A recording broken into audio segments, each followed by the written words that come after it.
Let's talk anime. Hello and welcome to Brandon's Discuss Anime, a Reckless Amoeba podcast. I am your host, Brandon Horvath, and with me are my co-hosts, Brandon Talinger. I was trying to think of a way to lead into this, and I can't think of a good one. And also with us, Ryan Stokely. I think I have one. Save me, Orion. Come up with a better me. Let's do some Chemical Z. You know what? I was trying to think of something that would work better for the transformation, but hey, I'll take that one too. Starting with this season, Ryan does know the anime we are watching, and he Well, is tried to watch some of it. Yes, try to watch some of it, and he will join in the conversation because after 120 plus episodes, we're tired of having him feeling left out. Yeah, Yes. It only took this long. Sad, lonely boy. But don't worry, Orion has been all alone in his blindness. we will still have him pre-record his thoughts on the title, except for this, since he didn't have enough time. Yay! Real life getting in the way of things. That's fun. Yeah. So maybe we'll have a band of that after we discuss random stories and stuff. So guys, did you hear that a Japanese YouTuber, the Japanese police made a first ever arrest of a YouTuber uploading video game footage? What? Interesting. Care to elaborate? I believe mostly because it was a visual novel. Steins Gate My Darling Experience, which was recently re-released on the Switch. Weird. Mostly because he put up condensed videos, if I'm reading this article correctly, that spoils the ending. And since Steins Gate is a visual novel with the primary function of gameplay is reading, he's basically doing the same thing as putting a movie up online. I would definitely argue that's not the case. Like, I don't feel like that makes enough sense to really arrest someone under that circumstance. Now, I know Atlas has tried this to a certain degree, right? And they make the... Persona games Okay. and the Shin Megami Tensei stuff. Okay. A few other things, but those are the main ones. It's completely unreasonable because how are you going to catch everyone doing that, right? Like, let's assume that that stuff goes all out and is like a global release. How are you going to jail hundreds of thousands of people that would be doing the exact same thing? Maybe because he was monetizing the videos. Yeah, but so are they. Like, you don't think those hundreds of thousands are not going to also monetize it if they can? Yeah, true. Like, the only thing I could think of is if that was a very new release and he got an early copy or something, and they're like, hey, we're giving you the early copy. Here's the deal. You can't show this, and this. Okay? Mhm. After this point, you need to stop, right? At that point, you're now contractually obligated to not do it. So if he, like, voided a contract like that, then I can see them getting involved. Otherwise, it makes no sense. I'm not too sure if there was any sort of contract since it just happened the day before we're recording this. So Or in the case of like that's a release that somebody managed, like that he managed to get a hold of before the game itself had released and started doing that, then yes. so maybe more details will come up by the time this is released on YouTube, whenever I put this out. Well, I was gonna say, because Nintendo's been getting real feisty lately, like the new Legend of Zelda, right? Yeah. They've arrested people who, or at least they've started legal disputes with people that have managed to get copies of the game early and rework it for emulators. And now they're Well, going after the emulators who are streaming the shit like 2 weeks early. I Oh. get that, but like, yeah, I don't know. Mm. Like, I feel That's bad for the people making the emulator because they're kind of getting dragged in, but like, yeah, they made the tool. It's these other people that like repurposed it and put it out early. yeah, And going back to if there's like contractually obligated not to show the ending, and maybe it's just a matter of community, but I know Zun from Toho is completely okay with people playing the games. He's encouraging it, but he says, please do not show the endings. And in almost all the gameplay footage I've seen, it cuts out right before the ending text. So, Well, like that's when nice.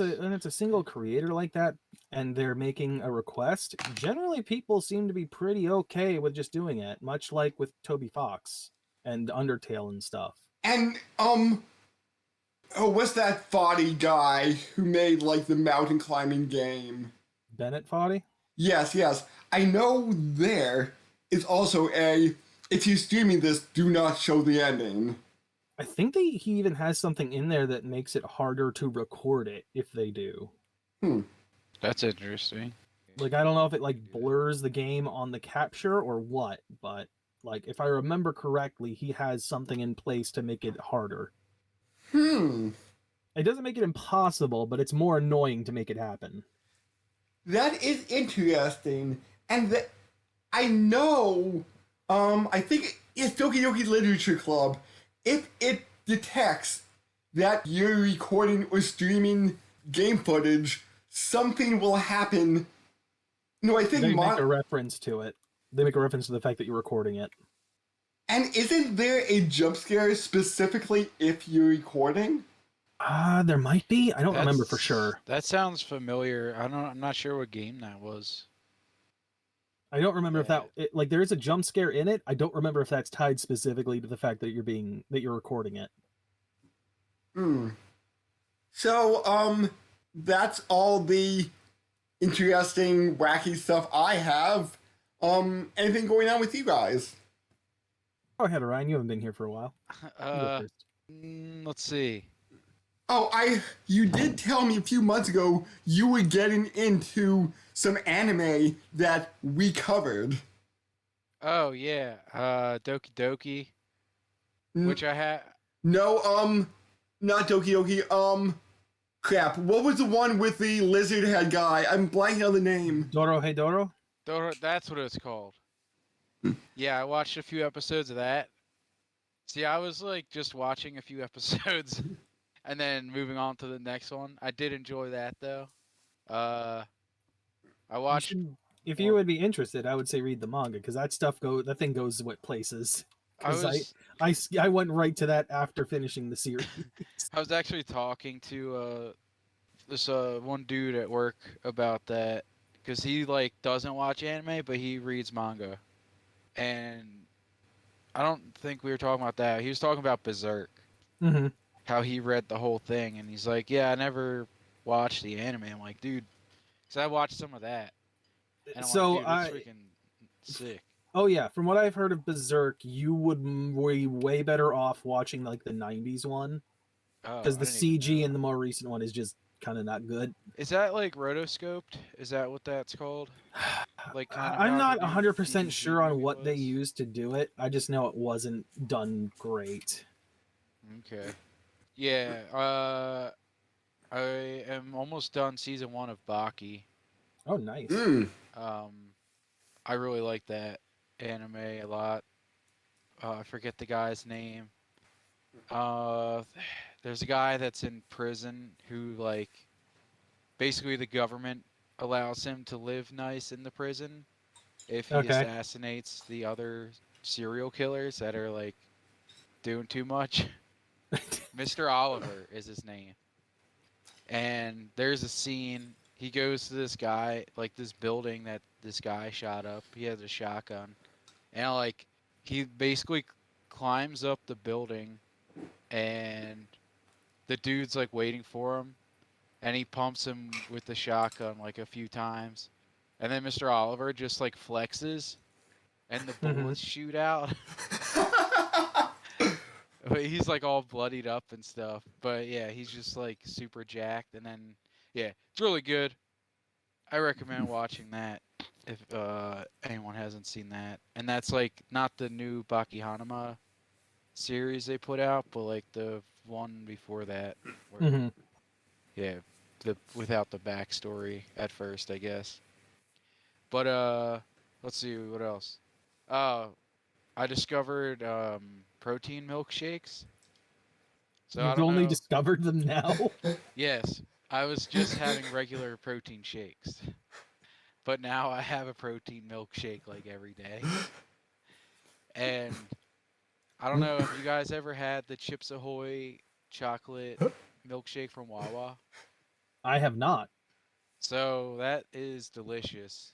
And I found Chips Ahoy protein powder. Huh. It's made by this company Ghost, and they make like a lot of good stuff. But I opened up the protein powder. It smells just like chocolate chip cookie, just like Chips Ahoy. Huh. It tastes it tastes like they just crumbled up Chips Ahoy and put it in a plastic container. So I have a question, right? Yes. Since it's from a place called Ghost, is there ectoplasm involved? I really hope not. I think I've had a Ghost energy drink before. Yeah, the orange cream one is really good. Oh, yes, yes, yes. But I am disappointed that our local place of business got rid of some of the rain flavors because the strawberry jalapeno was amazing. I wonder if you could find that. They probably have it on their website, or they might have Probably do. You can discontinued find it it. online, I'm sure. Ordering a case of energy drinks online when I only have one on occasion Yeah. might not be worth it. It'll last you a few months. You'll be fine. Yeah. But yeah. So I figured out I just recreated that milkshake, but with protein powder, and yeah, it's really good. I found zero sugar Hershey syrup. I just added to that with ice and some Fairlife milk. And then yeah, then dude, you make like pretty much 2 milkshakes worth, and it's like 500 calories or less than, and it's like 80 grams of protein. And then yesterday I found Nutter Butter. I've been looking for the flavor, so I got Nutter Butter cookie protein powder. I feel like I remember you mentioning that before. Yeah. Yeah, so I was looking for it, and then finally I Ooh. got it. And oh yeah, I was adding zero sugar cheesecake Jello mix to it Oh, as well interesting. because that's the other flavor. It's a Chips Ahoy cheesecake, Mhm. chocolate cheesecake at Wawa Man, he's- that I've had. Yes, I'm like mad scientist. He's mad scientisting up new flavors of protein. Ooh. Yes. And, Did that make it like thicker because it was a gelatin mix dude, or what? Oh my god, it makes it so creamy and it tastes I was like gonna say, like, did it like clog the straw? Was it too thick? Like, oh I dude. feel like it would have been a problem. So I've been only doing this for like a week and a half, and now I'm just a savage and I drink right He's just from eating the powder and not doing anything yeah, else. yeah, and I swirl the. But no, I just drink right from the blender thing. I'm just imagining you now, like at the counter of your fucking like kitchen, and just with a razor blade chopping open the fucking package. You just, oh yeah, that's good stuff. I'm one step from doing that. But, Oh, shit, we miss you, Ryan. Oh, this is the shit. yeah, I missed you guys too. But yeah, that's pretty much what's been going on. That and like doing remodeling stuff, getting what's that called? Volunteered to do stuff. Volunteered against your will. Yes. You're putting the stick in a few holes, if you know what I'm saying. Yeah. You're putting the cock in the crack. Yeah. It's home construction. No, that's not sexual at all. That's home construction. No, clearly not at all. Nope. Not with the way you said it. Definitely, it's home construction for sure.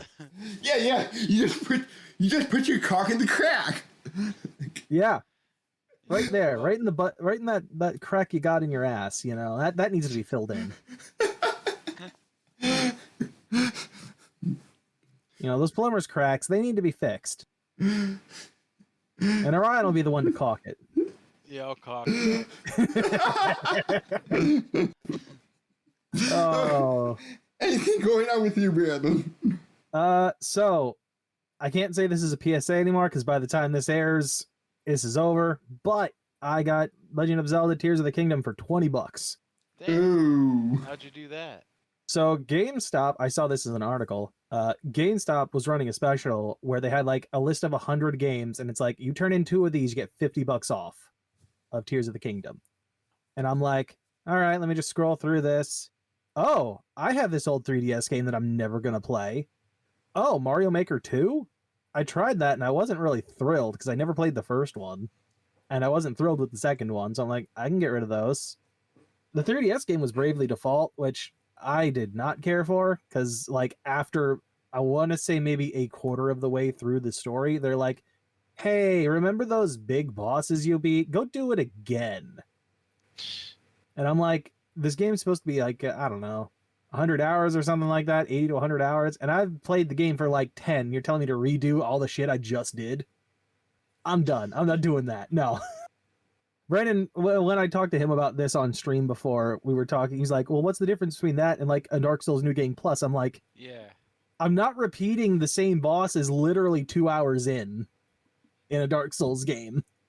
Oh, it is Like, that early on. It's that early on. It's like I played the game for like 4 or 5 hours, and now you're telling me redo the bosses you fought again. Is it like they come back even stronger or something? Like, what's the... They're basically just bigger damage sponges. It's the exact same shit. Like, there might be 1 or 2 new attacks mixed in. It's been a while because it was a 3DS game, but yeah. most of it was just the same shit. And I'm like, I don't like this. So I had stopped playing it, and I had to just sit in my collection for a while, and I'm like, oh, I can get rid of this now and get extra money for it, and then get a better game? Okay. So I did that. And actually, Orion reminded me of something because he was speaking about food. So, Brandon, when was the last time you were at Arby's? Not recently enough. In the past, They now have like a smoked pork rib sandwich. Oh, Like, let me pull this up so I can give you the exact like definition of what they have right now. Please don't. I have my drool everywhere. Too late. It's already starting. My mouth is already watering. what was that? Smoked meat mountain sandwich or something? They The had? Yeah, the thing that's way too big and you'll die when you eat it. I actually had it like 10, 15 years ago. Yeah, I remember that. I went there a few times, and they finally like put it out. Wasn't that like a hidden sandwich or something like that? Yeah. All right, here we go. It is bourbon barbecue country style rib sandwich with cheddar, crispy onion straws, pickles, bourbon barbecue sauce. It is fucking delicious. Like, oh man, Sounds. was it tasty? Like, I can't tell you.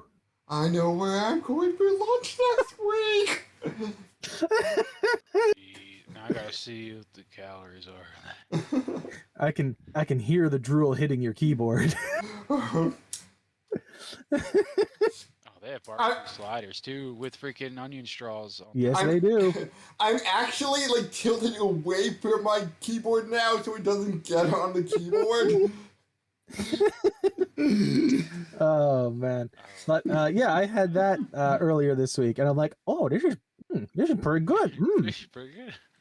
This is a pretty good sandwich. It's only there a limited time, so Only 1,080 calories too. Only 1,000. Yeah, you're good. That's not bad. But yes, I had that. I got my Zelda for cheap, so I was super happy with that. That will be a game that I am planning to play on the flight over to Japan for however long my battery lasts. I was playing that last night. My brother-in-law got it for his birthday. Dude, the map is huge. I have heard that the map is huge. Dude, he showed me the map and he's like, yeah, I spent like 3 hours finding all these nodes. And then like he zoomed out and he only had like an eighth of the map uncovered. I'm like, what the hell? Dude, like right now, as of this recording, we're like 150-ish, 160-ish episodes of Elden Ring, including the stuff that isn't up on YouTube yet. And would Those you are say like what, a half hour to 45-minute episodes? Yeah, and would you say we have like about half the map covered, like more? See, here's the thing, right? I don't know what's still underground and what's above. That's the problem. There's an underworld in that game too. There's an entire under section, yes. Dude, then that's Like- how, dude, the freaking Zelda game has like the air.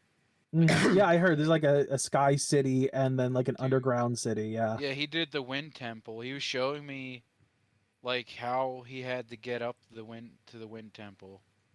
Dude. Which is interesting because this is like from what I remember, this is supposed to be a prequel. And I'm like, what happened to the Sky City before from this game going into like Breath of the Wild? There's no more Sky City. What happened? Or Underground City. Yeah, but go watch our Elden Ring playthrough, and it's insane. It's insane. It doesn't end. Every time I think we've hit the edge of the map, there's more map. And well, as of this recording, we've been trying to get back to the Lake of Rot for like at least 15 episodes. We keep bringing it up, and we're like, yeah, but I want to see what's going this way first. What's going there? Dude, I will force you to do it. Once we get done with like the tree, we will go to the Lake of Rot. Once we're done with Michaela's tree, we'll get back to that. Speaking of which, earlier today I was working on that. I got us a few levels from grinding. Yes. I also figured out where the hell we need to go. So. Okay. Which might save us an episode. It'll save us some time. I did not pick up anything on the way, but I'm like, all right, this is where we need to go. Okay, good. There's also a side thing that I'm like, oh, I forgot about this. I looked at it and thought I should go here, and then must have turned around and took care of something else and forgot about it. It's fine. It's short. It's like 2 items up there, but it seems like whatever's up there must be good because one's a chest and one's like one of those special like golden / blue colored ones. So I'm like, whatever it is, it must be important. Whatever it is, it's just a stone sword key again. Okay. Azurion. On to the actual plan. Yes. Azurion already saw this before recording his "What is this anime about?" Orion, since we are covering Yamashita Powerpuff Girls Z, what did you think it was going to be about? Did you think it was going to be? I honestly thought it was going to be exactly what it was, but more like DBZ. But I think that's what they were banking on with the whole Zeb aspect. But I feel like even like I guess the original one, they kind of had like a Dragon Ball feel to it with the way they zipped around and like. Oh yeah, they had definitely some inspiration from that, I'm sure. But yeah, it was like Sailor Moon and Power Rangers. Well, that's what magical girl shows tend to be. Sometimes, and then sometimes they're horrifying. Oh, yes. I forgot it was Powerpuff Girls and not Sailor Moon, and I thought that the professor's son was gonna be freaking Tuxedo Mask. yeah. And I'm like, oh yeah, this is. I'm like, when's he gonna get hit by the glacier meteor thing? No, it's the dog. Yeah, and then the dog. I'm like, okay. I'm like, dog's super cute. So Did you expect them to be teenagers, or did you expect them to be younger? Because I thought they would be younger for sure. Yeah. yeah, I they mean, were the in, original, they're like kindergartners. If I remember right. yes. Or at least that's the age they're created at. Yeah. And did you watch the sub or the dub, Ryan? The dubbed. I watched it on YouTube. After the first episode, I'm like, okay, how do they cover the voices? And they attempted to sound like the original characters, which I am like, okay, but for some reason, let me just get the Miyako, who was Bubbles. I just didn't think her voice suited her character. Like, to me, she just maybe sounded a little bit too old. Her voice was like in the sub was too deep. It seemed like Yeah. a little bit too deep. Yeah, and like, she didn't have like the whimsicalness that Yeah. the original Bubbles had. You see, this is the exact problem I started having. Like, I mentioned it to you. One of the girls I did not care for, and it is Bubbles. I do not think that they did a good interpretation of Bubbles from the original. And I did find something else out, and Ryan will know this. They are known as Blossom, Bubbles, and Buttercup in the English dub, even when they're not transformed. Which is stupid. Yeah, they have like regular names in that. That's like their Powerpuff Girl names. Momoko is Blossom, Miyako is Bubbles, and Kaoru is Karu. Buttercup. Yeah. So, like, my other problem with this is, like, there's some real Clark Kent Superman glasses coming in here. Like, there's no disguise here. The best one is probably Buttercup, just she's constantly wearing a hat. Yeah. I thought that was a boy at first. That's the point. Yeah, But she sounds one- like Ash, by the way. Oh, yeah, cool. She's got smoker's lung. Great. So that's what she sounds like in the dub. But one thing that I did find interesting in the soccer episode where Buttercup said, "Oh, I have a friend, Karu, who will meet, like, I'll tell her to meet you here tomorrow." I'm like, wait a minute. How will that work? How does that work in the dub? No, they said to the kid, "We'll meet you back here tomorrow." So they completely destroyed the idea of them being two separate people. Cool. So they're not even doing the whole Superman Clark Kent glasses. No. But I'm just like, That's so weird. wait. It gets weirder. And So then, like, hold on. If right, that's the Yes. case. How the fuck are they allowed to just keep leaving class without being like, "Oh, sensei, we need to fucking go because belts and supervillains"? no.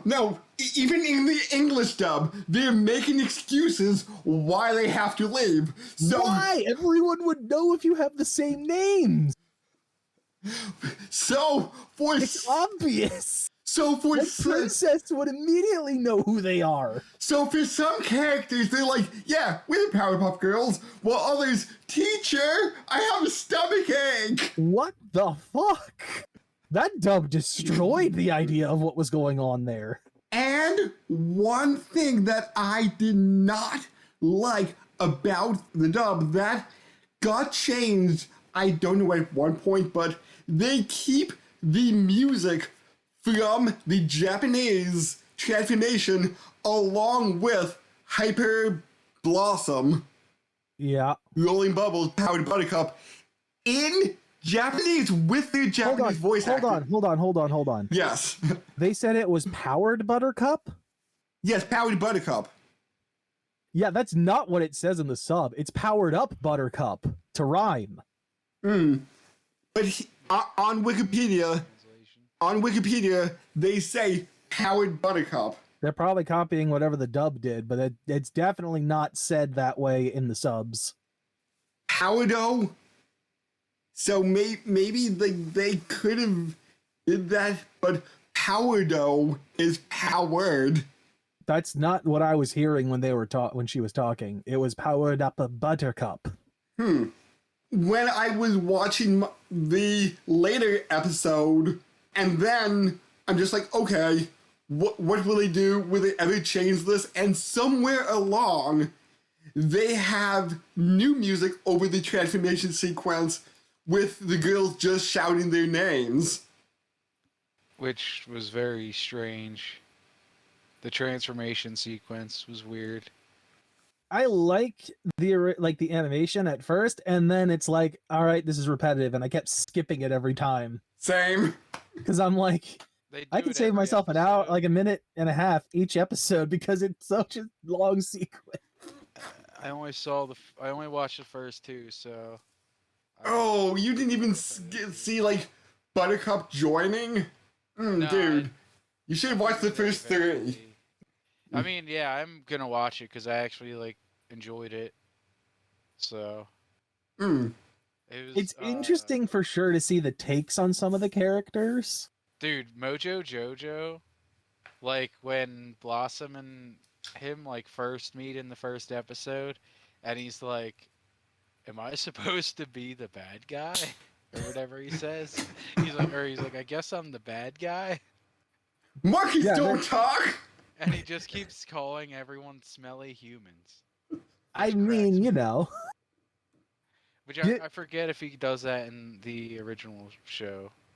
So, like, I found it interesting because Mojo's background is supposed to be that he was Utonium's, like, pet monkey assistant. Yeah. Oh, wait. And now he's just from the zoo. And this did premiere after the end, so they would have had all of the shit to go on. Like, yeah. This came out a year after the end of Powerpuff Girls. I do like that they made it their own, like, kind of changed it up a bit. I do like the spins for a good chunk of them. There are other ones where I'm like, I don't know. Like, Mojo claims he's a genius, yet he falls for the dumbest of shit. Yeah, he looks cool. And then yeah, he looks cool. Does he still have arms and legs, Orion? He looks like just a head with a cape. And like floating like Andros hands from Star Fox. He looks so cool though. But yeah, I was watching like clips of him since I didn't get to see. I wanted to see what else he like does, and it is just him getting like foiled in like the dumbest ways. Yeah, that like really stupid ways. Like you claim you're a genius constantly, right? You're supposed to have this like cylindrical brain popping out of your head underneath that like chrome dome of yours. Like, come on. Yeah, I wanna see the other bad guys. Oh, we'll cover some of them. Oh yeah. Oh, Brandon and me kind of jumped ahead on 1 or 2 episodes to be like, I'm too curious. I need to know what they did with this one. Like, I don't remember them being in the second one, but get the Gangrene Gang and I did not get that one. I did see what they looked like, but I did not get them. They're actually pretty close to their original from what I saw. Okay. I know they appear like 16 at least. Mm-hmm. Okay. So we did not see an episode with them. Mm-hmm. And I did watch like the first episode with the English, and they seem to alter some lines. Like, I forget what the line is in the Japanese dub, but after Blossom is like dreaming about all the boys as they run by with their various sports, in English she goes like, "Man, I gotta pace myself," and just walks off, and I'm like, huh. That's a different line than the Japanese dub completely. Yeah, it was different. So I'm not too sure if they have their own spin on some of the lines or if like they just like rewrite the script with the original intention, because it is New Townsville, they're in the English dub. Yeah, in the subs, it's Tokyo City. So like here's the other thing I was curious about, right? So what was it? So actually, Orion, we do get to see that Mojo does have arms and legs, and he still has the body of a chimp. That hasn't changed. So how the fuck, when he's fighting, are his legs literally like 3 times the size of his body? Because there's a point where you see him like give a kick, and it's literally the tip of his cloak coming out, and I'm like, where are his legs? Are they like stretchy now? What is going on? Those hands are definitely not the monkey hands, because those are stretching all over the place. What is going on? Is he like half Mr. Fantastic? What's happening here?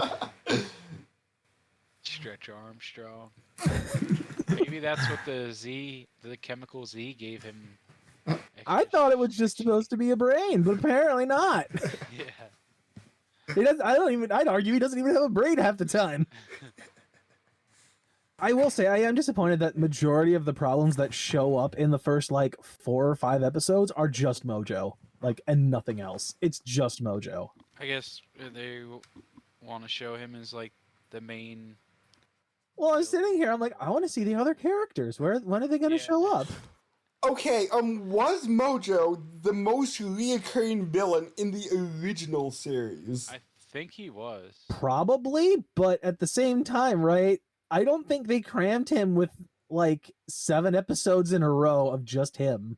No, Especially because like the episodes were generally cut in half. and he was also like they would show him in the episodes, and like he wouldn't even be. It would just be him like doing something, and then not having anything else to do with the episode. Yeah, like he'd be on the side or something. Yeah, While the actual villainy was going on with someone else too. yeah. But yeah, so a lot of Mojo, a lot of just like, oh, I'm a villain. I'm just hungry. I'm gonna steal fruit. I am obsessed with food now. I live in a rundown shack. I don't even have my Mojo tower. I'm just disappointed. Like I'm entertained, but also disappointed in the way he is. Also, I'm very curious where he gets all the shit to make his robots. Like, where are you getting the machinery, sir? I want to know. Oh, and since we listened to the Japanese dub, Brandon, do you want to guess how the girls share a naming convention? I mean, Besides the obvious, that they're all based on the name of the Powerpuff Girls. They all start with B. I don't know. Their last names are all neighborhoods in Setagaya City in Tokyo. Huh, interesting. So they're named after their neighborhoods. Yeah, More or less. Although it is interesting to see like them living in completely different places, right? yeah. Like the fact that Blossom is in like a more modern kind of house. Bubbles is coming from like a more traditional Japanese kind of house. And Buttercup's like living in an apartment building. Momoko, and I'm probably going to like butcher some of these Japanese last names, but Momoko, Akatsu Sumi, Miyako, Gotokuji, and Karo Matsubara.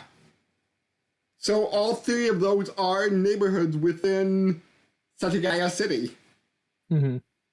Which I'm like, oh, that's kind of cool. I wonder why. Like, was the writer or something? I don't know. It's better than naming them a pool, Napa, I don't know, vegetable, you know. It's better than just looking in your fridge and being like, what do I have today? Yeah. Neighborhoods. Cooler, I got a freezer and a cooler. ice cube, vanilla ice. I'm just going to call this one iced cold. tea. Yeah, ice cold. More frozen than cold. Whoa. You say vanilla ice cream just made me think of JoJo now. Oh man, I'm just going to give these numbers. Oh, man. This one's 18 and 17. Yeah. But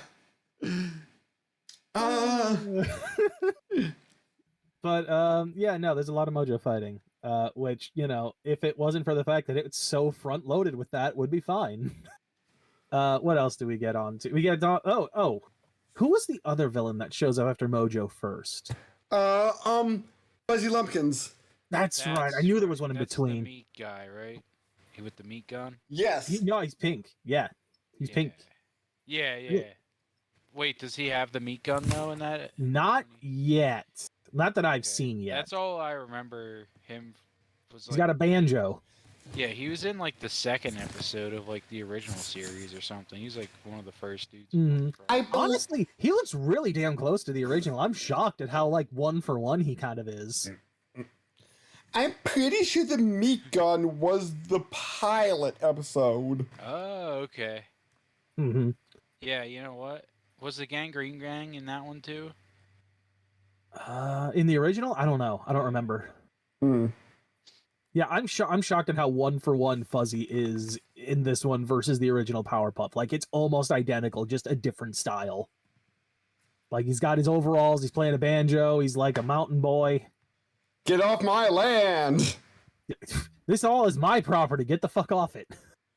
This whole city's my property. All right, fine. We're gonna go over here and have a picnic. Ah, but your picnic is my property now.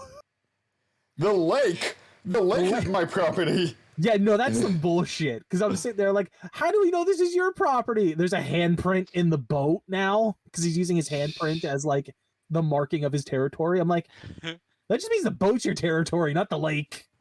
And starts putting handprints all over Tokyo City.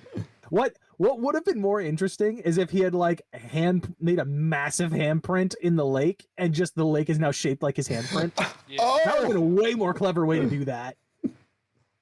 But yeah, he just like, this city's now going to be my property, and starts bouncing around like claiming everything and slapping handprints everywhere. And then he ends up like trying to get into the mayor's office, and apparently the girls can't fight him. Like he's just too strong, which when he comes back later, that doesn't seem to be the case anymore.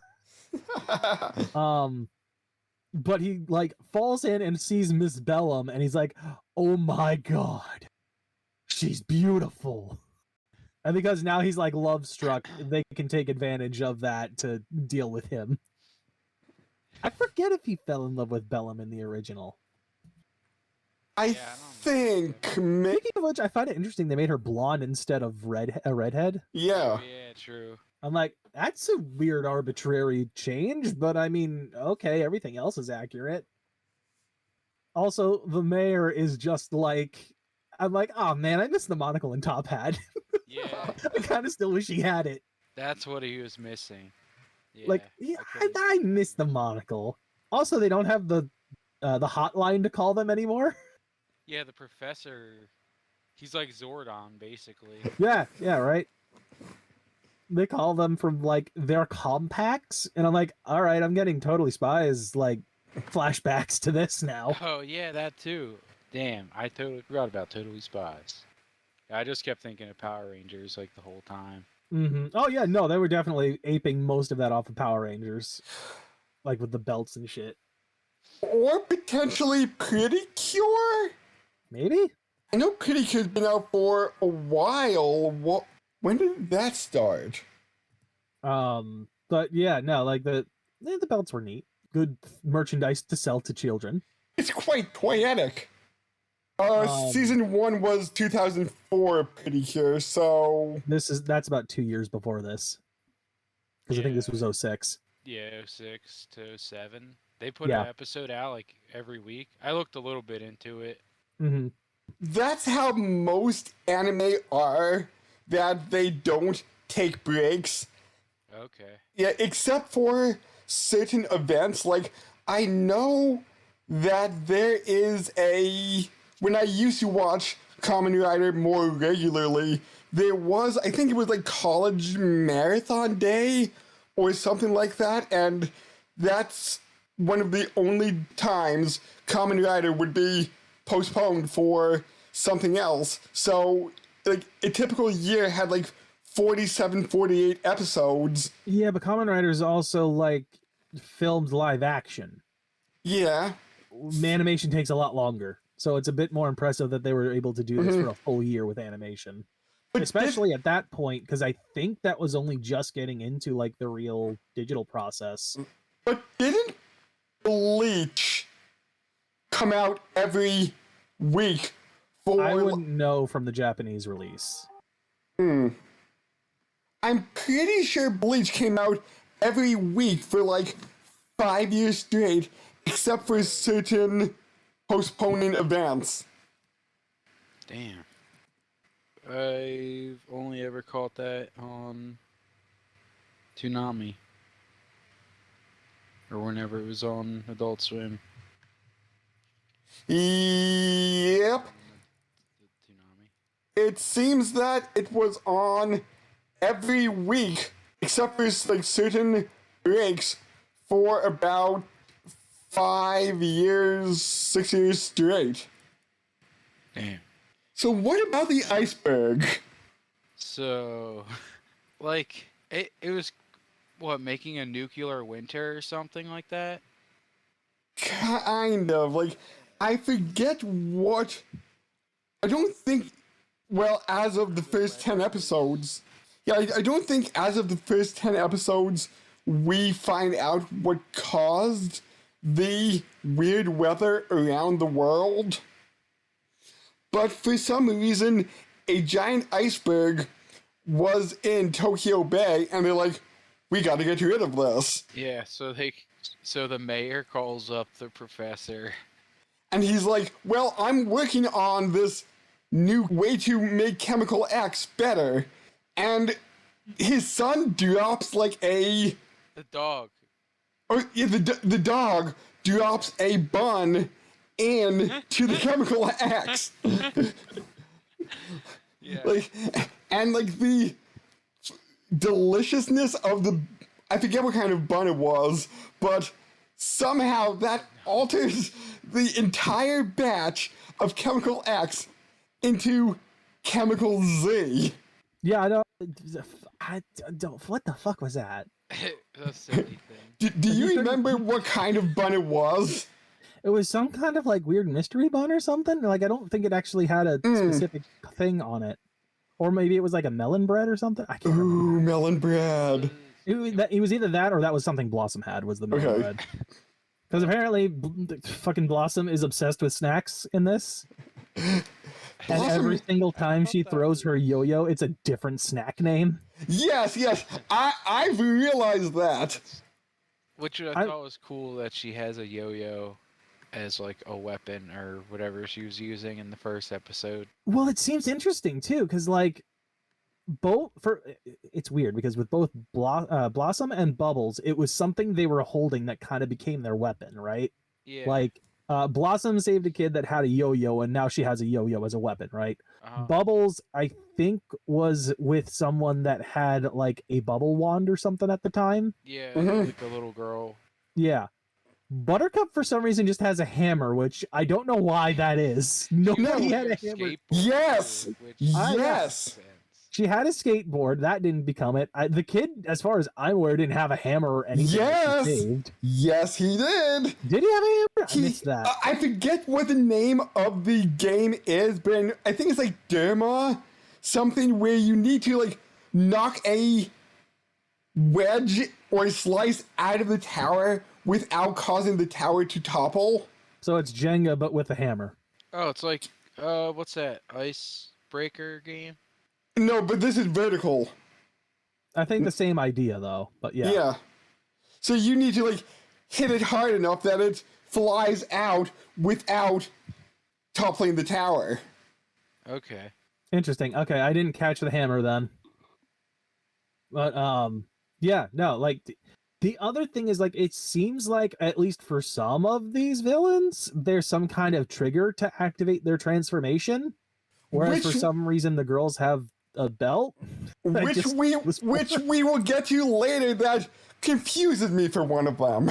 Here's my other, like, the other weird thing. One, they're, like, here, obviously because the dub is weird, this doesn't matter. But for the Japanese, right, the names Blossom, Bubbles, and Buttercup already existed, like, when they first transformed. Why was that?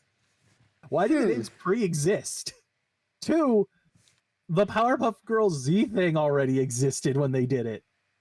Like, all those names already existed the minute they did the thing. And I'm like, where did they come from? Why do you have names already? Well, that's the same thing of some Toku heroes knowing their exact power set when they first transform. Yeah, but they don't. Like, these girls have no idea what their power set is. They don't even realize they can fly until the 3rd episode. Also, I'd argue Bubbles would have no idea, and the only reason it's Bubbles is literally because of the person she saved. Like, what does Blossom's name have anything to do with a yo-yo, for example? I think Bubbles in the original may have been the ditziest, but in this, they seem to have dialed that back a little bit. Yeah, it's weird, because like Bubbles would not have struck me as the one that would be like hyper fashion and popular. She seems like she'd be the one that like is shy and maybe even might become a shut-in, in part because of that. She does not strike me as a socialite. I don't know. Yeah, I guess in the original she kind of was like that, and then she was like, it was bubbly a bit. Mm-hmm. It seems like she would be one person that would have a tight-knit group of friends, and that would be it. She would not be going out of her way to like talk to people. But I do like how her and Blossom became friends like very fast. Yeah, they were like immediately friends, and then Buttercup's just like, nah, fuck this. A skirt? I don't wear skirts. Fucking get the skirt off me. This is all your fault. I'm catching a cold. I haven't worn a skirt since kindergarten. Get this shit off. And one thing that I noticed, and this isn't a thing that translates well into subtitles, but Bubbles uses a lot more formal speech, while Buttercup is very brash. And I forget if she uses ore when referring to herself. I mean, given the fact that like the way that they've designed the Bubbles character here, that she's coming from like a traditional Japanese area, it kind of makes sense that she would have just grown up with that to a certain degree. Because that's supposed to be where she actually lives as a background. Oh yeah, then the next who's the third one? Is it the one I'm thinking of, or is it someone else? Was Medusa the third one? Let me switch back to that because I have like, because I feel like she was episode 5 or 6. I believe Sedusa was episode 8. Oh really? That I thought it was earlier. Oh. The princess. Princess, of course. Rich bitch, got it. Who apparently, again, Clark fucking Kent glasses here, doesn't know that the Powerpuff Girls are literally in her classroom. The girls who are color coordinated with the actual girls and look almost identical to them are not them, clearly. Couldn't possibly be this hero freak in the back in the red. Oh god, yeah, she's in the same class. Shocker. Also, I do want to point this out. At one point, we get introduced to Miss Keen, who never shows up after that introduction in the rest of those 10 episodes.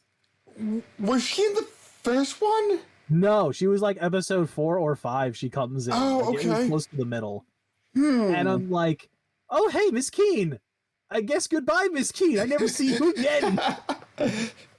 They have all these men professors then after that they're like taking tests in and shit. I'm like, what was the point of introducing Miss Keen if she's never going to be here? I just wonder if she does come, because this does have 52 episodes. She does come back. I forget which episode it was, but one of the ones I was watching as a bonus, she does show up again. Oh. But that would have been like episode 20 or 30. And I'm like, hey, she does show up. And like, she buys the most ridiculous excuses of like, my head's too big. Blossom's like, this feels too big, and like, it's grabbing her stomach or something. And like, I forget what the third excuse was. It was all like, something feels too big. And I'm like, what the fuck? She's like, oh my god, that's terrible. You should go to the infirmary right now. And I think, like, in the first 10, Buttercup said, like, my clothes feel too big. Yeah, something stupid like that. Yeah. Yeah, but, when you were out for a minute, I was just talking about, like, the iceberg out of nowhere, and I don't think it was explained why the weather was suddenly so weird all around the world. So they don't go into the specifics of that, at least from what I've seen, but episode 30 did give a little bit more background. Not much, but a little bit. On why the iceberg was there? Yes. Oh. A little bit. Okay. Not a lot. Okay, we'll get to that a little bit later. I should rephrase that. Not that why the iceberg was there, although I have a feeling I know why. I think at that point it's more implied and not explicitly said.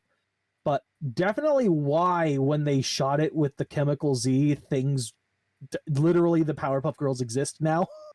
They kind of go into the background of that. Which again, I would like to point out that after watching that episode, I have questions about a different episode, a different bonus episode that I watched, because I'm like, that's what? So, what about Seducer was the next one, right? Yes, episode. No, the Amoeba Boys. No, were they before her? Okay. Yes, and that was the same episode where, Blossom's favorite TV hero is. Oh Christ, that one. Ugh. Yeah, like. Not the best one, let's say. Yeah, she's fawning over. I keep wanting to say fondling over this guy, but. Damn, man, that's a bit heavier than I would have thought for this episode. Yeah, she's fawning over this guy who's like, yeah, you're the greatest TV hero, and he's a complete coward. He also looks really lame. That hero outfit is terrible. But it's so adorable! Just look at him! No, it's really not. It's really bad looking. So Buttercup wants to watch... He looks like a shit version of Robin, and that's saying something. Of like old school Robin, I should say. I think it's something Buttercup wants to watch soccer, but Blossom keeps wanting to watch the series over and over and over again. Yeah, well, no, they're going through it. I believe right now that they were going on to episode 27. So they've been forced to watch 26 of these so far. And then shit goes down where it's like, oh man, we've got to protect the new mayor for the day who, oh my god, it's Hiro-sama, the literal hero of that shitty show that you've been watching. And apparently Mojo has threatened to take the mayor title from him, even though it's only for a day. Yeah. And he doesn't seem to understand that, the genius that he is. And he finally does it at like 2:59, and at 3 p.m. Miss Bellum goes, okay, mayor for the day is now over. Yep, because the mayor wasn't willing to give up his mayorly snack time. So that was the arbitrary end time for that. And Mojo is saying, wait, mayor, for a day? And yeah, you didn't notice that, Mr. Genius Monkey Man? And even his sash says mayor for the day. Yep. I was rather upset with this, because I'm like, he's supposed to be this genius. He builds fucking, like, robot machines. Oh, wait. But he can't read the kanji? He can't understand that it's for a day? But wait. Jumping back a few episodes, what about Ken doesn't have a mother? Oh, yeah, the episode where they're like, oh, yeah, Ken doesn't have a mom. I'm assuming he's just Professor Utonium's clone. That's kind of my assumption at this point. So, will be your mother. Yeah, they trade off every day to be his mom, quote unquote. Yeah, that doesn't go well. I believe Blossom fucks up by like putting way too much detergent into a washing machine and thus flooding the place with suds. Bubbles takes way too long to do literally everything and has to like run to school before she can finish making anything. Yeah, like she was going to make breakfast, but it took like an hour. Yeah. And then Buttercup's just like, I'm literally gonna just whip you into shape. Start running. And then I'm lazy about everything else. You do the work. Then Ken gets turned into like Mojo's super monkey sidekick. Because Mojo's popping like copies of his helmet on people that turns people into monkeys. And of course, you can't remove it because it's tied to a remote control he's holding. Because genius. That he accidentally reveals. Yeah, that he reveals because he's a genius. Literally some of the stupidest shit they beat him with. Oh, but then we get to Sedusa, who is a girl who is very plain, kind of traditional. Runs the snack shop that Blossom is constantly literally stealing shit from because she never pays. Like, she comes in, gets a set of snacks, and just runs out the door, and I'm like, bitch, where's the money? I kind of thought Sakura was cute. She is cute in her own way, yes. But she's got a crush on a little boy on the side. And the little boy seems to have a crush on Miss Bellum. And as a result, it's like, oh my god, maybe if I put on some makeup, maybe I'll be sexy like Miss Bellum and he'll notice me. And apparently, the lipstick, or at least, you know, a lipstick, because it's not the same one that she's holding at the time. Yes, and that's what made me go, why? Any lipstick will trigger this, apparently. Because, like, she was holding Miss Bellum's lipstick when she got hit by the Z-Ray. Yeah, so I'm like, when did she give it back? Yeah, because Miss Bellum was there and runs out the door to deal with, like, the iceberg situation. Because it's like a flashback when this happens. And then she gets hit with the black shit and gets the Sedusa persona lodged into her. And now any lipstick will trigger her change. Somehow. I was thinking, okay, she's arguably, it might be any kind of makeup, too. I'm not sure. Oh. Might be any makeup. I don't know. But lipstick, at least in the episode we saw her in, is what triggers it here. And she has the ability of, like, facial transformation? Duplication. Her whole body she's changed. Oh, okay.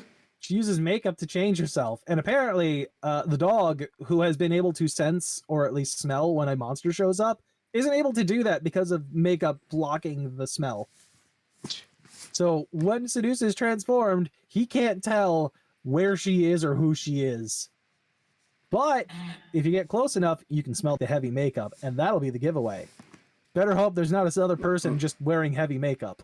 Because Karu says, like, ew, something smells like makeup. I don't like that. Well, see, I didn't think that was going to be the giveaway, because what Sedusa does is transform herself into bubbles. Like, they realize who it is, right?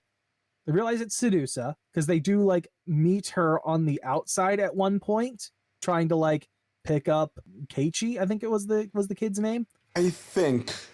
And she's like, oh, well, Sakuraga's not here, you know, she's off today or whatever. But she meets the girls at one point in their casual forms, in their normal forms, and is like, oh, yeah, they're not here. So they figure out it's her because of, like, her wearing the shit that has been stolen in a fleet of robberies recently. Because Sedusa's like, I need to be sexy to pick up Keiichi. And to be sexy, I need all this shit. So they have a stakeout at what they believe will be the next place that she's going to hit. She pretends to be Bubbles, and Bubbles is inside the shop making sure that everything's okay. Blossom and Buttercup are staking out from the outside. She transforms herself into Bubbles, who's all tied up, and is like, I've been captured. Oh no, they got me and started running away off that way. I'm like, all right, we got to go after them. And she's like, oh no, I hurt my ankle. I can't. But I thought the giveaway was not going to be the smell of makeup. It was the fact that she was literally, I mean, Buttercup does bring this up, that she wasn't talking normally either. But, like, the way it was said, I was assuming it was the way she was saying things, like with the fancy way, like you were talking about. Mm-hmm. It's not the fact that she never said Sedusa's name when doing that. She always said the culprit got away. The culprit went that way.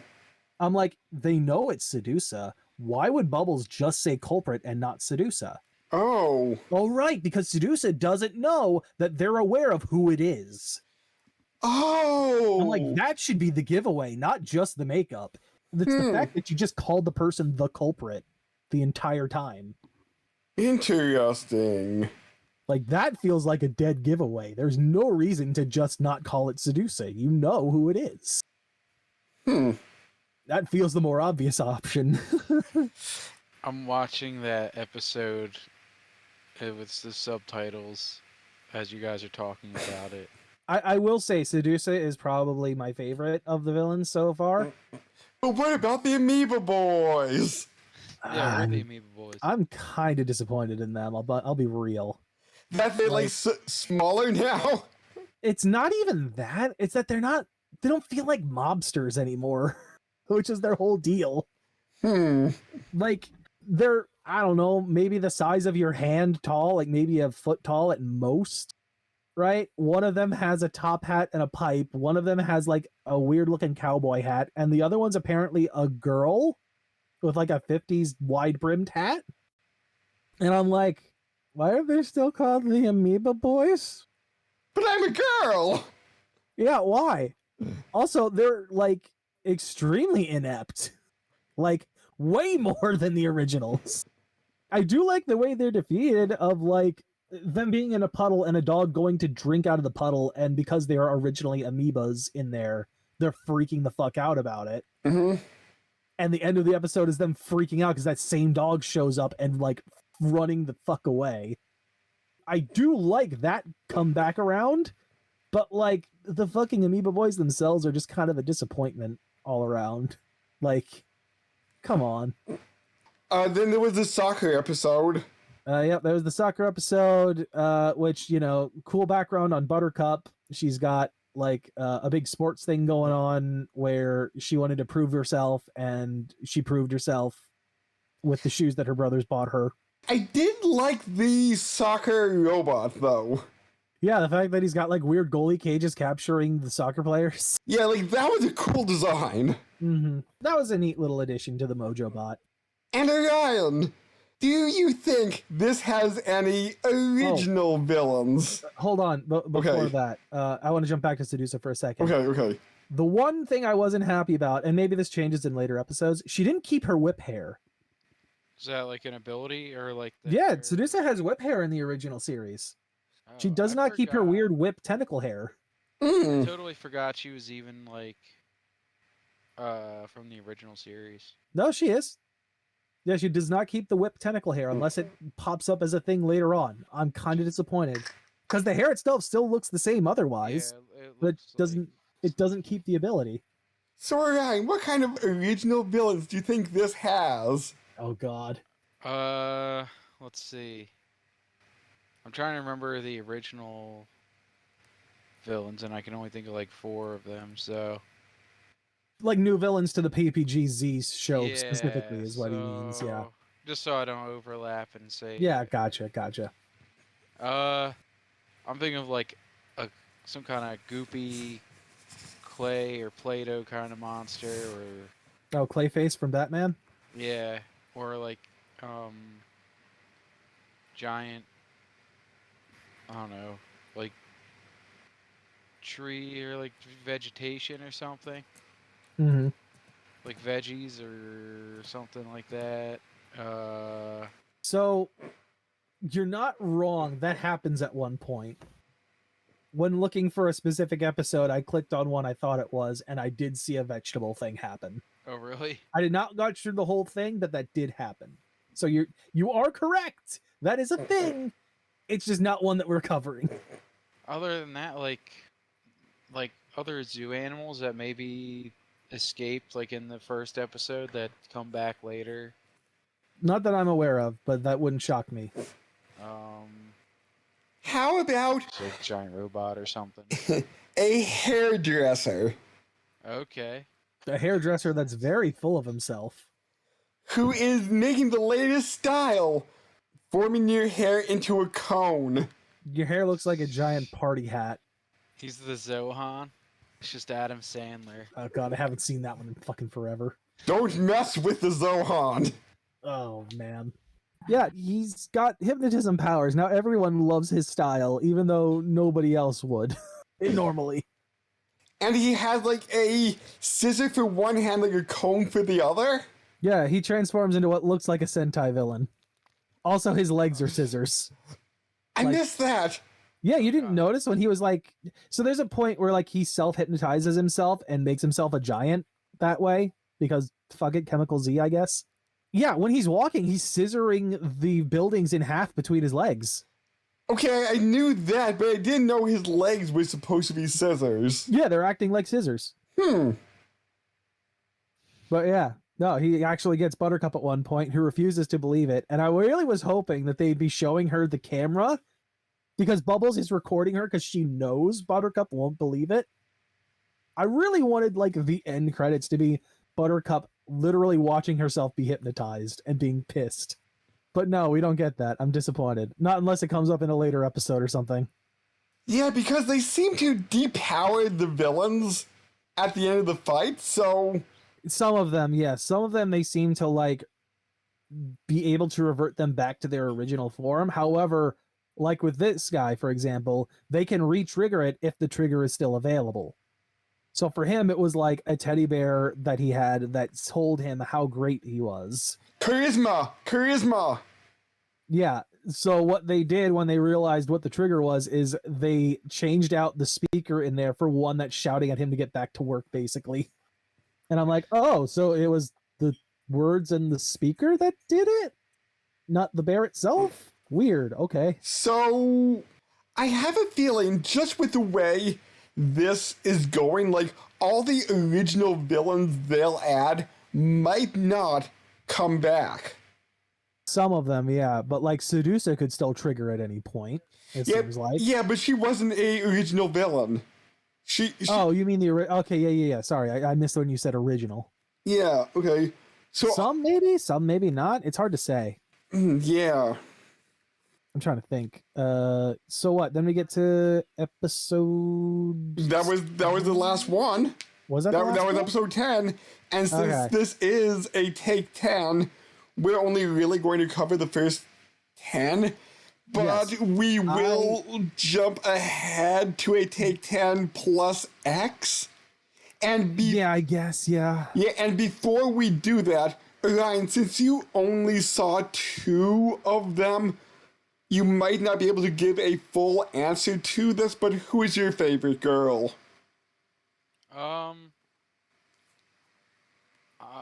I mean, Blossom's like the only one. Blossom and Bubbles really the only. Yeah. But like Bubbles was always my favorite in the original. Is that any different here, or are you not sure yet? I'm not sure yet. Fair enough. I have to see. I think I like their character. Like the 3 of their characters are. I will say I like the outfit design. The outfit design is neat. I'm always a fan of fingerless gloves. And the only part about the transformation I didn't get is when they're summoning their like jacket by like one arm, the other arm. Okay, yep. the full jacket is there. Like if they had like sleeves, I would be like, okay, but if they had more of a popping on an invisible jacket and it appearing, I could see that more than just like going one sleeve, the other sleeve, full jacket appears. I forget, do the jackets actually have sleeves, or is it more of a vest, like an open vest?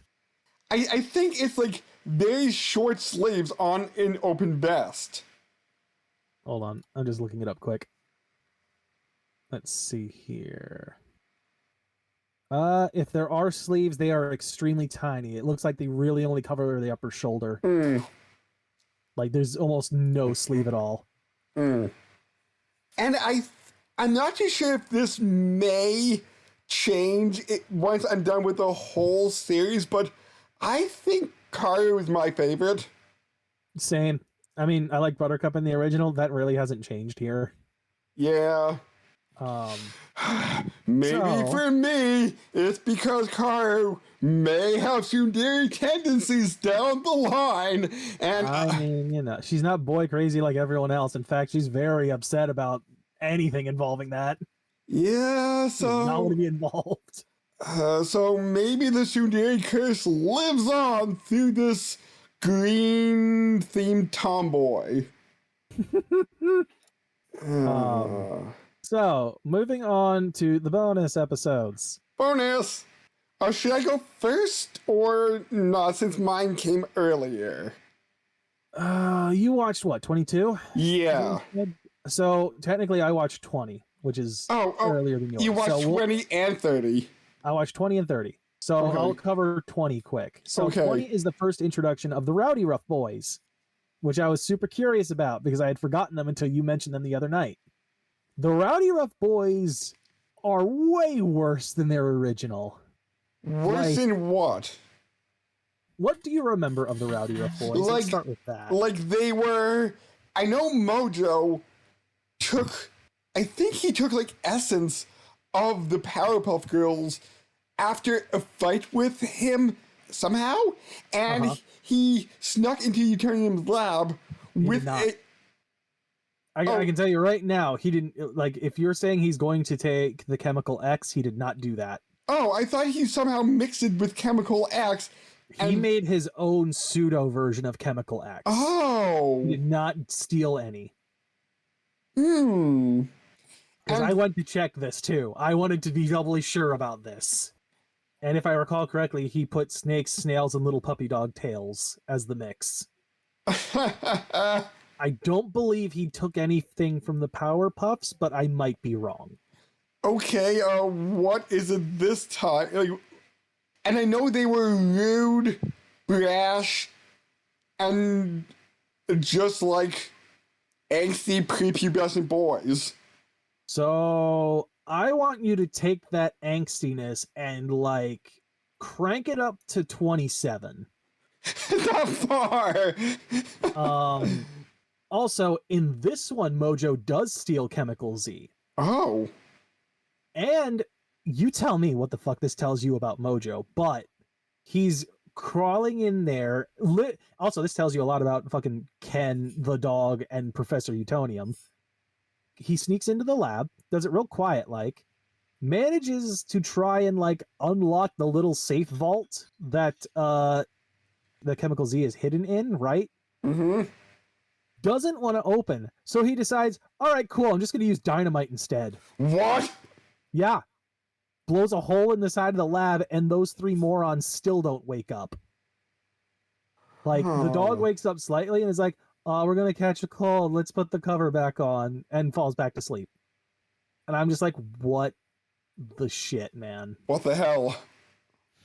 And then, as he's doing that, he's like, I'll go get myself a snack while I'm here.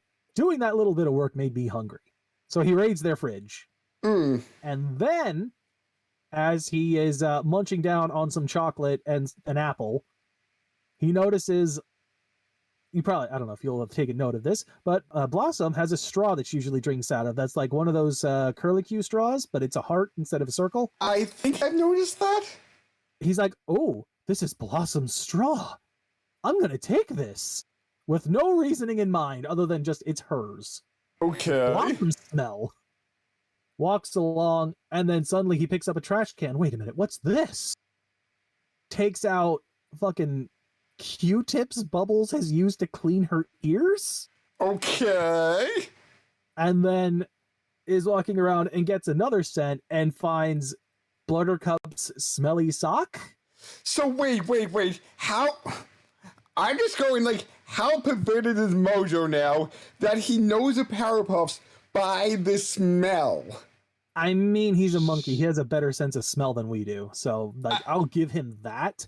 Why he's deciding to collect those things, on the other hand, at this point, I have no fucking idea. Because he does not bring up what he's going to do with them until way later. Okay. So, after raiding all of these things, he takes off and leaves. And goes back to his little, like, hovel of a house. And is like, all right. He's like, I'm going to use the chemical. His whole plan was to take the Chemical Z and make his own monster to, like, take out the Powerpuff Girls. Now, all of a sudden, once he's back home and he has these things, he's like, I've got a better idea. I'm going to toss the Chemical Z in this machine along with my DNA. So he, like, not only rips off like an armpit hair, a nose hair, and a few other and a couple of other places. I forget what the other two were, and tosses it in with the straw, the Q-tips, and the sock. And he's like, I'll mix their DNA with mine and create my own version of an evil person, of an evil monster. And thus, the Rowdy Rough Boys, who literally torment everyone, including Mojo. Are they also supposed to be around 14? Something like that. I can't remember for sure. Okay. But they seem to be about the same age as the girls. Maybe a little younger, somewhere in there. Okay. Not by much, because I'm just basing it on like their height, but I could be off. So remember when I said take that angst and shit and crank it up to 11? Oh? They are some of the most disgusting characters I have seen in this so far. Like, I don't know if they have powers or not, because they really don't demonstrate it, other than like really lame attacks. Like, fuck, I'm trying to remember their names. I think Brick was the red one, right? Boomer, I remember. Boomer was the blue one. And Butch? Yeah, Butch is the green one, right. So Brick's ability is he apparently has Blossom's straw now, and he shoots out spitballs. Boomer has the earwax. He literally throws earwax at people with Q-tips. Oh. And Boomer strips off his sweaty gym sock and throws it at people as like a weird boomerang kind of thing. Their designs look kind of cool. The designs are not bad, but their actions and their personalities are hot garbage. So like they're doing all this crazy shit that's pissing people off, whether that's running through a like restaurant and throwing like salamanders, frogs, all sorts of other shit into people's food.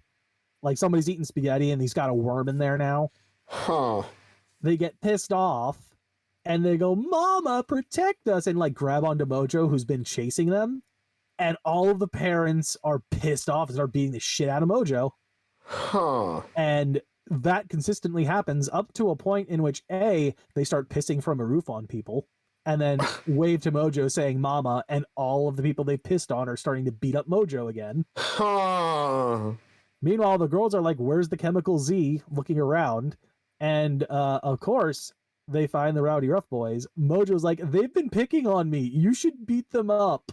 And he's like, look, do these eyes look like that of a liar? And they're all three of them look at his eyes and they're like, yes, they do. Then follow up with the Rowdy Rough Boys fucking with the girls, like literally to the point of flipping skirts, throwing out gross shit at them, and mooning them at one point. And then they run into Mojo, and the boys are like, "Oh, Mojo, the girls are mean to me." And he's like, "Oh my God, they're hurting my sons. I need to defend them." So Mojo gets a big old fucking robot of like, I guess the shitty ones that have been beaten up in the meantime over the course. He's kind of like scrabbled them together into a big one and starts fighting them. And I guess the only power the Rowdy Rough Boys seem to actually have is to like maybe influence people in a weird way because of like Mojo suddenly like 180ing to defend them. Or like getting the adults to believe that Mojo is their mama and not the monster that's been terrorizing places for like the past I don't know how many months. That seems to be their only power. Either way, the Powerpuffs beat up Mojo at this point, and the Powerpuffs beat up Mojo. The Rowdy Roughs run back to him, and they're like, "Ha! We're never gonna team up with you. Fuck off!" And then they run off into the distance, and the girls are like, "We'll find them at some point, and we'll beat them up then. But there's no point searching now." Like that's kind of it. And I'm like, fuck me, man. What the shit is this? Okay, my prediction is maybe like 20 episodes down the line, the girls will have 3 new boys join their class. Who are these mysterious boys? Maybe, I don't know. I don't know that they play into like going to school at all. But that was episode 20. Episode 22 is this mysterious coffin in a museum, and it's like, what's going on? Who's inside?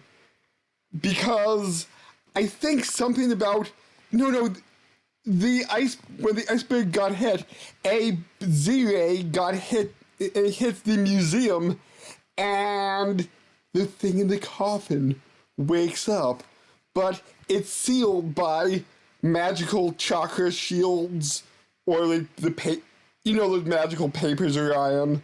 Yeah, little talismans or whatever they are. Yeah. Okay. Yeah. And the thing inside is saying, I can't move this. I'm going to make something to move it. So the thing inside sends black spores out to infect a mummy.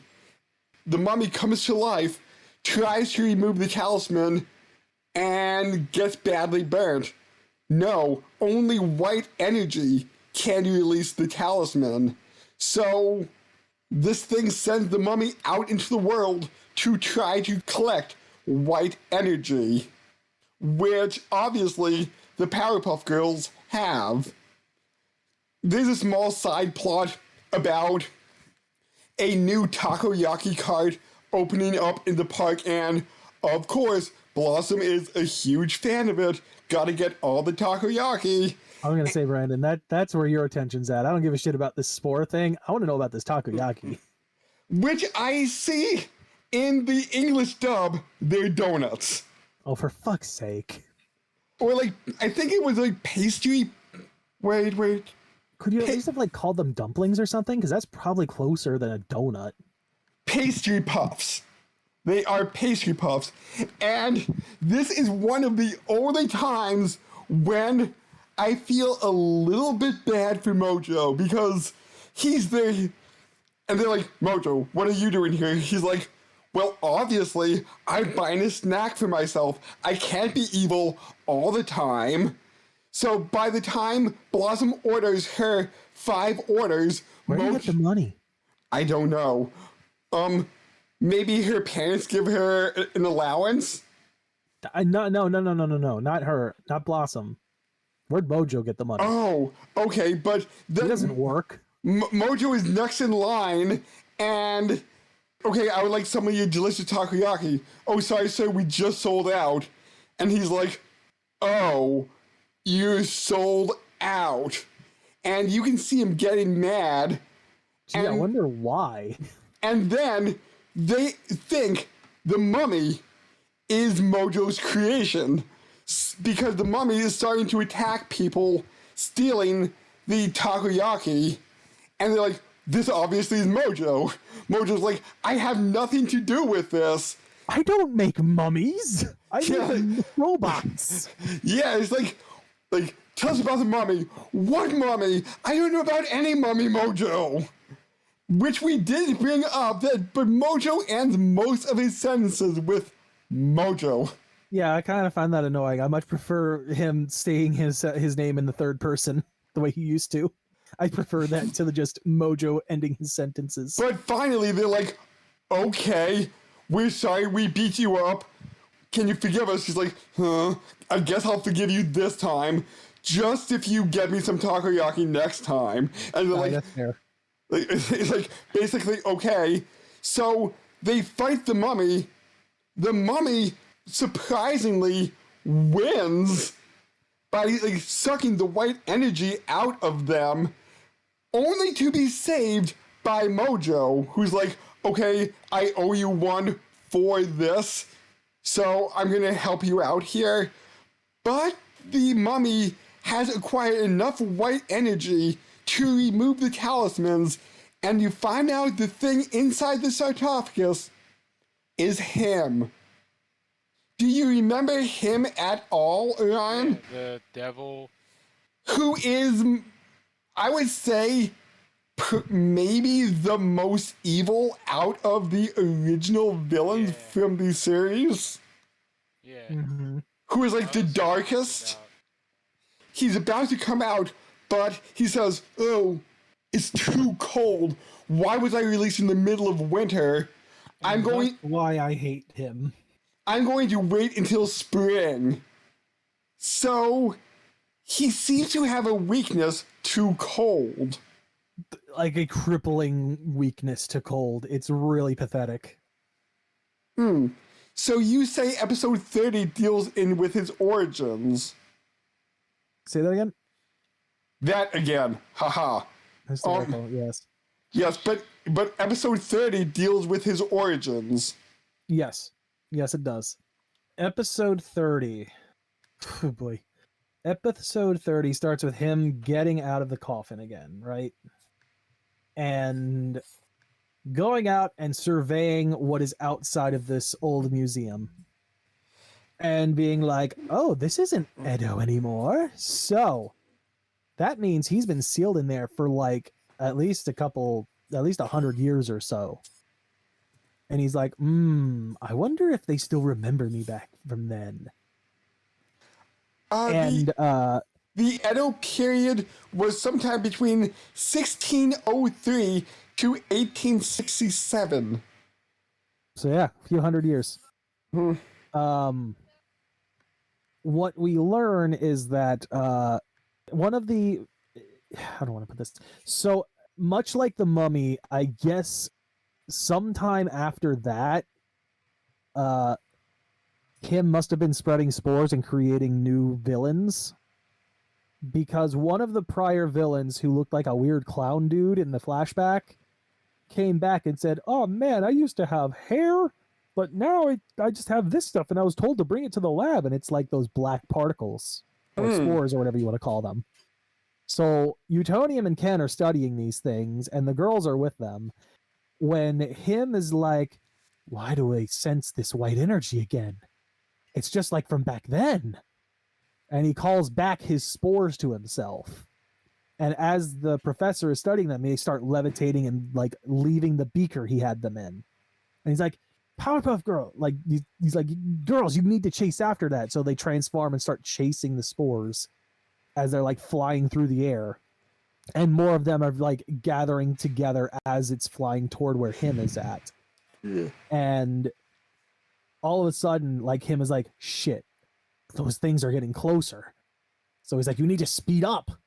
So all the spores speed up and the girls lose track of them, and the spores return to him. And the girls are like, "What is going on? Like, where'd they go? I don't know, but there's a new museum down here. Let's go check it out." So they go into a museum. Meanwhile, him is looking at like some old painting, I guess, that must have been part of the museum, and is like, "You look so sad. What's wrong with you?" And you see him put some of the spores on this painting, and it's a painting of like a farm with like a skeletal looking farmer and a bunch of sheep.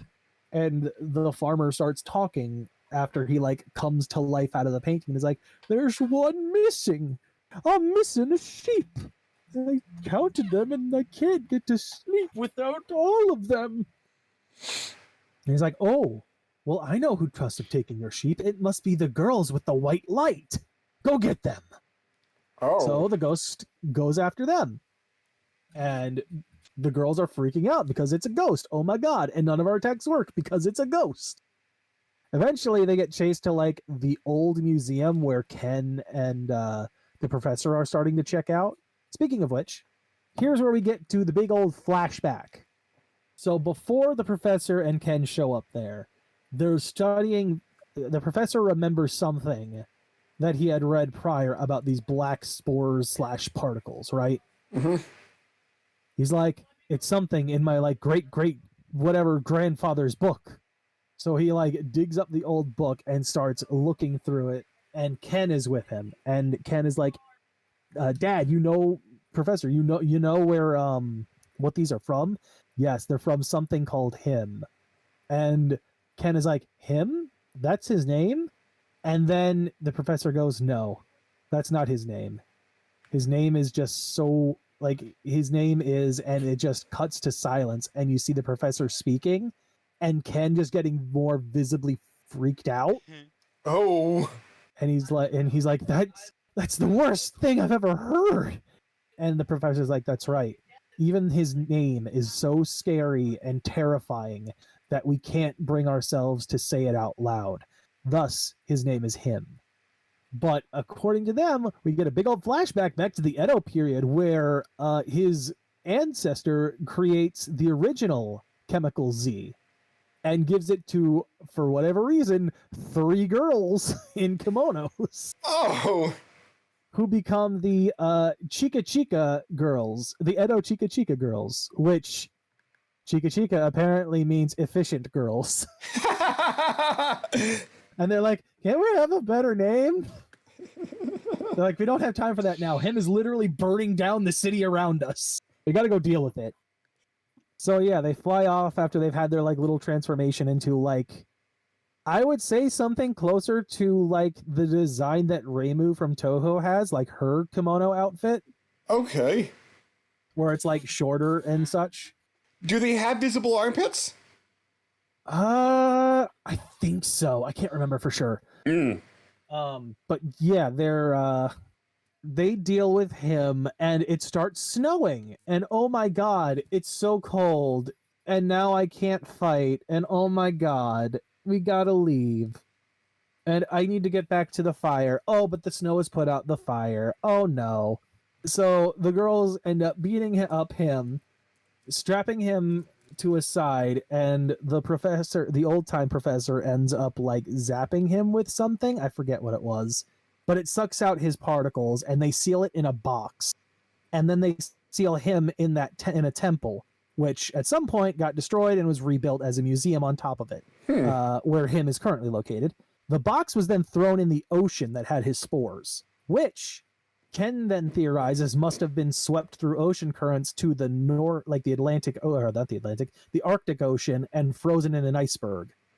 So for whatever reason, I'm going to assume the him particles, that iceberg made its way down toward Japan to Tokyo City. Oh. And when it was blasted with the chemical Z, it released the seal on it. And the black spores that we saw that transformed people into the monsters came from there. The breaking free of that chest that was frozen in the iceberg.